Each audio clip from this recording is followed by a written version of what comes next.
আসসালামু আলাইকুম রহমতুল্লাহি ওবরকাতুহু। সম্মানিত দর্শক, আজকে যে বিষয়টি নিয়ে আলোচনা করব আপনাদের ভালো লাগবে আশা করি। ভারতীয় কামসূত্র নিয়ে।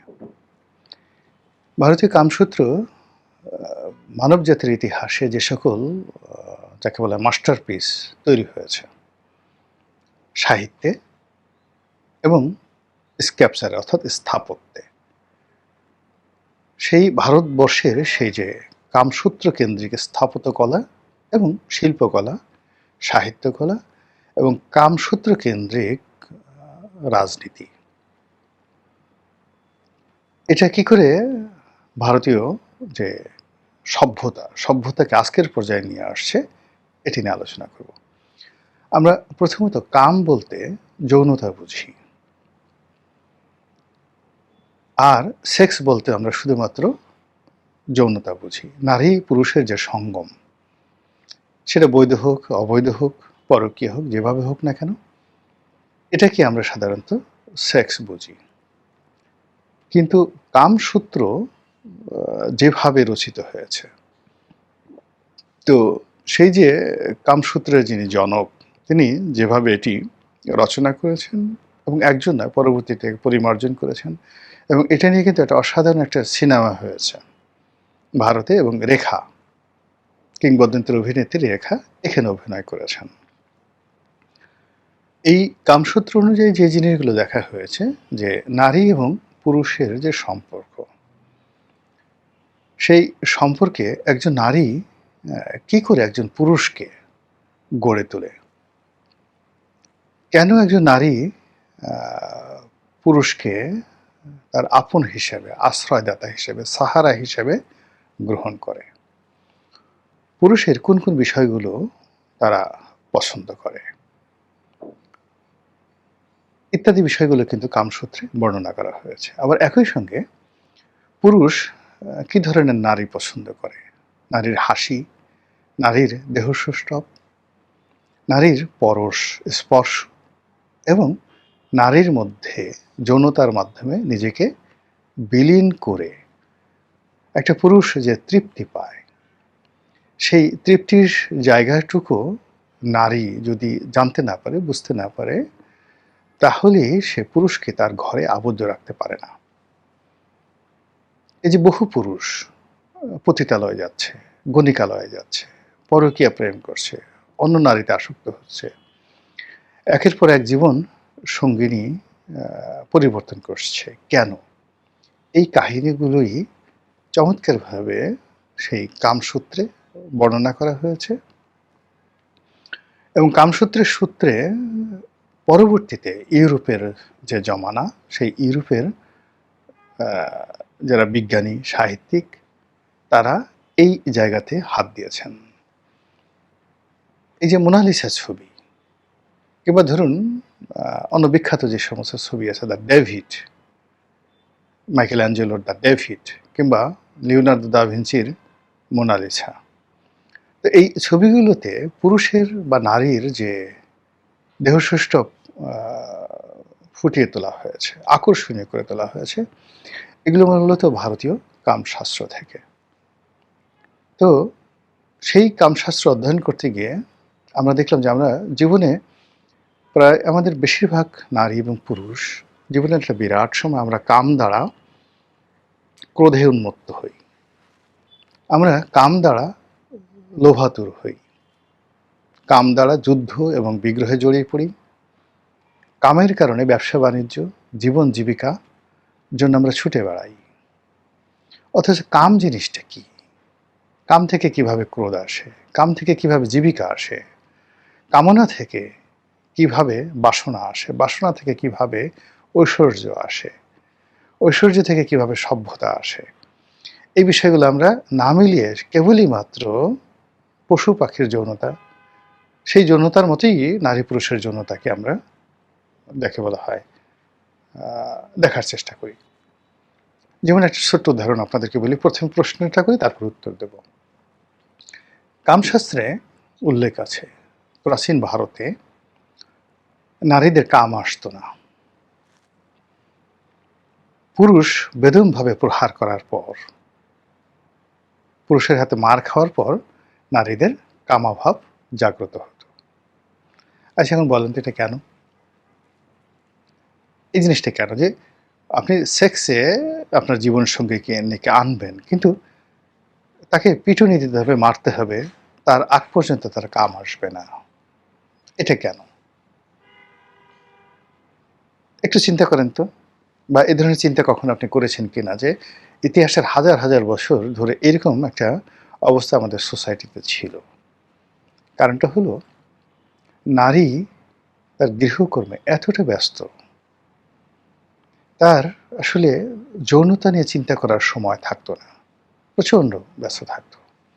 পুরুষ তাকে আকর্ষণ করতে চাইতো এবং তার অ্যাটেনশনটা ড্র করার জন্য যখন তাকে মারতো এবং মারতে গিয়ে তার শরীরের মধ্যে এক ধরনের রসায়ন ঘটিয়ে দিত। এবং এই জিনিসগুলো আপনি এখনো পর্যন্ত আপনি মোরগের মধ্যে দেখবেন, মুরগির মধ্যে দেখবেন, পশুর মধ্যে দেখবেন। তারা প্রথমে আঘাত করে নারীকে, তারপরে তাকে অনুগত করে। এইগুলো একটা। দ্বিতীয় হলো যে কামশাস্ত্রে বর্ণনা করা আছে যে পুরুষের ঘাম, পুরুষের ক্রোধ, এটা নারীকে প্রচণ্ডভাবে আকর্ষণ করে। মিউ মিউ চিউ চিউ করা পুরুষ, মহিলাদের মতো কথা বলা, এগুলো কোনো নারী পছন্দ করে না। বাস্তবে একটা উদাহরণ বলি, আমাদের ক্লাসে একটা খুব ভালো ছেলে ছিল। এখন সে গভর্নমেন্টের পূর্ণ সচিব হিসেবে আছে। কিন্তু তার স্বভাবটা অনেকটা নারীর মতো, অনেকটা নারীর মতো। এই তুমি শুনছো, এই তুমি ভালো আছো, কি খবর, ইত্যাদি ইত্যাদি ইত্যাদি ইত্যাদি। তো সে একটা মেয়ের প্রেমে পড়লো ইউনিভার্সিটি লাইফে। কিন্তু মেয়েটার ধারে কাছে সে যেতে পারে না। মেয়েটার সঙ্গে আমার নিদারুণ সখ্যতা ছিল। তো সেই ছেলেটা আমাকে একদিন বলল যে, তোমাকে তো ওই মেয়েটা খুব পছন্দ করে, ডিপেন্ড করে। তুমি একটু বলো যে আমি তো আসলে তার প্রেমে মরে যাচ্ছি, আমি তাকে বিয়ে করতে চাই, তার জন্য ইত্যাদি ইত্যাদি আমার সব আছে এবং আমি একদিন অনেক বড় হব। আমি সেই অনুযায়ী মেয়েটিকে প্রস্তাব দিলাম যে, দেখো ওরকম ছেলেটা তো তোমাকে খুব ভালোবাসে, ইত্যাদি ইত্যাদি ইত্যাদি। ওর বাপেরই টাকা আছে, পয়সা আছে। তো সে বলল যে, দেখো আমি একটা মেয়ে, তুমি কি আমাকে আরেকটা পুরুষ বিয়ে করতে বলো, মানে আরেকটা মেয়েকে বিয়ে করতে বলো বা তার সঙ্গে প্রেম করতে বলো? এটা কি ধরনের কথা? ওর আচরণ দেখলেই তো আমার গা জ্বালা করে। তো নারী আসলে কখনো পুরুষের মধ্যে নারী সুলভ কোনো আচরণ চায় না। তারা একটা ম্যানলি ক্যারেক্টারিস্টিক চায়। আপনি দেখবেন যে ওই যে গ্রামাঞ্চলে পুরুষ কাজ করছে, খেতে খামারে মাল কোছা দিচ্ছে, তার যে পেছনের নিতম্ব দুটো বের করে একটা গামছা দিয়ে বের করে সে করাত টানছে, মাটি কাটছে, ঘাম দরদর করে জ্বলছে, আর নারীও ব্যস্ত, কিন্তু ফাঁকে ফাঁকে সে পুরুষের সেই ঘর্মাক্ত শরীর দেখছে আর সে মুগ্ধ হচ্ছে। স্ত্রীরা মুগ্ধ হচ্ছে, আশেপাশের লোক মুগ্ধ হচ্ছে। নারীকে আপনি অর্ধুলঙ্গ অবস্থায় দেখে যতটা তৃপ্তি পান, নারীরাও পুরুষকে দেখে ততোধিক, যাকে বলা হয়, তৃপ্ত হন। তবে ওইরকম না যে আপনি খুলে খুলে সব কিছু দেখালেন, তা নয়। নারী পুরুষকে দেখতে চায় যুদ্ধের ময়দানে, তলোয়ার হাতে, শ্রমের ময়দানে, একজন শ্রমিক হিসাবে দরদর করে ঘাম ঝরছে, ঝগড়ার যুদ্ধের ময়দানে প্রচণ্ড রাগের সব কিছু তছনছ করে দিচ্ছে। আপনি বিজয়ী হয়ে আসুন, নারী আপনাকে সব কিছু দিয়ে দেবে। এই যে নারীকে বোঝার ক্ষমতা আর পুরুষকে বোঝার ক্ষমতা, নারীকে বুঝে নারীর মধ্যে যে সম্ভাব্যতা রয়েছে। অনেক পুরুষ ৪টা ৫টা প্রেম করে, প্রেম করার পর সে বুঝে না যে আমি কেন প্রেম করলাম। কাউকে সে পছন্দ করলো শারীরিক সৌন্দর্য দেখে, পরে দেখলো রান্না করতে পারে না। কাউকে পছন্দ করলো অসাধারণ রান্না করে, বংশ ভালো, কিন্তু সে ব্যবহার জানে না, কথা জানে না। কাউকে বিয়ে করলো অতিশয় শিক্ষিত, মার্জিত, জ্ঞানী, পণ্ডিত, কিন্তু কমন সেন্স নেই। একই ঘটনা পুরুষের ক্ষেত্রেও প্রযোজ্য। এই জিনিসগুলোই ভারতীয় কামশাস্ত্র আমাদেরকে ৫,০০০ বছর আগে শিক্ষা দিয়ে গেছেন। এবং যিনি শিক্ষা দিয়ে গেছেন তিনি একজন মুনি ছিলেন, তিনি একজন ঋষি ছিলেন, একজন দেবতা ছিলেন, হিন্দুদের একজন দেবতা ছিলেন। তো এই যে ভারতীয় কামশাস্ত্র সেটা নিয়ে ইউরোপে প্রচুর যাকে বলা হয় কাজ হয়েছে। আমাদের দেশে একজন পাকিস্তান জামানাতে আইজি ছিলেন, তার নাম ছিল আবুল হাসনাত, ডাকনাম Ismail Mia. He is the first man. সেই কামশাস্ত্রের পর এই প্রথম পাক ভারত উপমহাদেশে তিনি একটি বই লিখেছিলেন, যৌন বিজ্ঞান, আরেকটা লিখেছিলেন কাজের কথা। ওই কামশাস্ত্রের অনুকরণ। এর বাইরে আমাদের দেশে এগুলো নিয়ে সাধারণত আলাপ আলোচনা হয় না, কিন্তু ইউরোপে হয়। ইউরোপে মানে ভীষণ রকম এই জিনিসগুলো স্কুলে কলেজে বাধ্যতামূলকভাবে শেখানো হয়।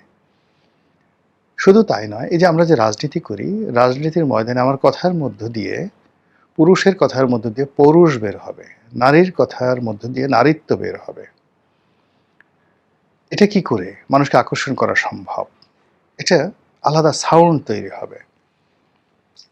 এটিকে ইংরেজিতে বলে সেডাকশন। এবং এটা নিয়ে ইউরোপে মানে রাজনীতিবিদদেরকে ক্লাস নেওয়া হয়, এবং সেই ক্লাসে দুজন বিখ্যাত ফেমাস ছাত্র এবং ছাত্রী আছেন।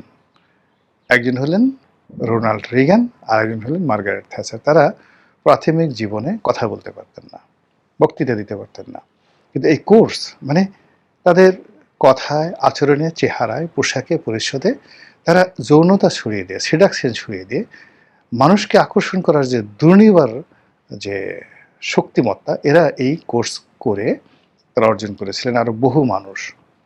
কিন্তু আমাদের দেশে কি সেটা আছে? আমাদের দেশে সেটা নেই। না করার কারণে কি হচ্ছে, আমাদের যারা রাজনীতিবিদ, কেউ পুরুষ রাজনীতিবিদ, পুরুষ লিঙ্গ, তারা স্ত্রীদের মতো কথা বলে, আর স্ত্রী যারা রাজনীতিবিদ তারা অনেকে পুরুষের মতো আচার আচরণ করে, কথাবার্তা বলে। আমি মনে করি মাথা ঠান্ডা করে এখন যারা রাজনীতিবিদ রয়েছেন, রাজনীতিতে ভালো করার জন্য তাদের উচিত সেই কামশাস্ত্র অধ্যয়ন করা। মহান আল্লাহ আমাদের হিকমা বাড়িয়ে দেন, জ্ঞান বাড়িয়ে দেন, পৃথিবী সুন্দর হয়ে গড়ে উঠুক, এবং এই পৃথিবীকে সুন্দরতম করার জন্য যত জ্ঞান আমাদের জন্য ফরজ, আল্লাহ আমাদের সেই জ্ঞান আরোহণ করার তৌফিক এনায়েত করুন। আসসালামু আলাইকুম ওয়া রাহমাতুল্লাহি ওয়া বারাকাতুহু।